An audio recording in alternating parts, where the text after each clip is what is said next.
Right. And that's what you should do. I mean, and the firms, I'm not telling you something that's utopia here. Firms will tell you that. We, in the past I've had KPMG come in and talk, they have this ethical toolkit, and these are just some of the scenarios that they present from that ethical toolkit. And what the manager who usually comes to present this case says is that you're expected to go, and the firm tries to, to really enforce that attitude in their staff people, in their professionals, that, look, if something's not right, we want to know about it. We don't want you to ever feel that you're signing off on something that you don't agree with. That doesn't seem as if, and it's a learning experience for you as well, right? That maybe the senior is right or the manager is right, but the fact that you're still skeptical, it's good for you to understand why it's right, not just because they said it's right. You need to understand why the answer is the right answer, or how they arrived at that approach. You're there to learn. And so you should always follow through on those types of things. But you have to, as John pointed out, you're going to consider the consequences.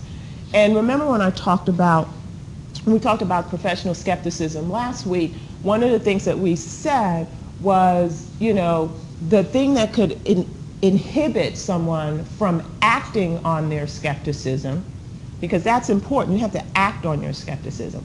The things that can inhibit someone from acting on their skepticism is the fear of repercussion, right?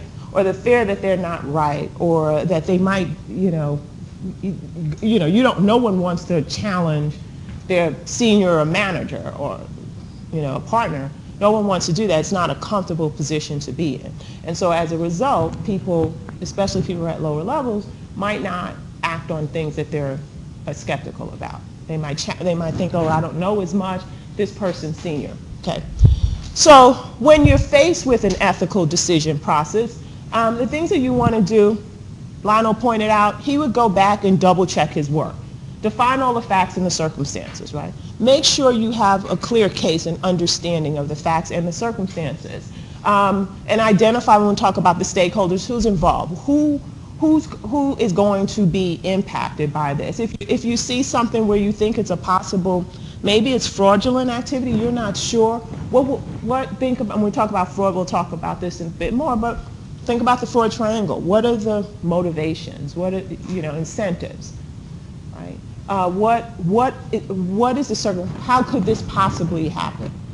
Is there, we saw with the professional skepticism case, right? There was a lack of internal controls in certain areas that allowed this person to perpetrate a fraud.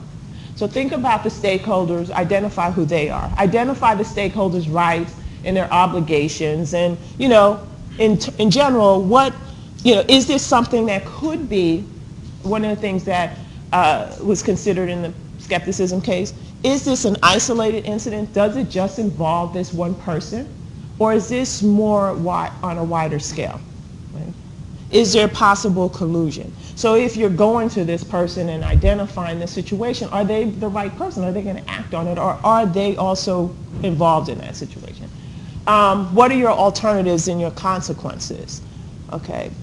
When you think about the various situations and facts and circumstances, what happens? What happens if you don't act on your skepticism?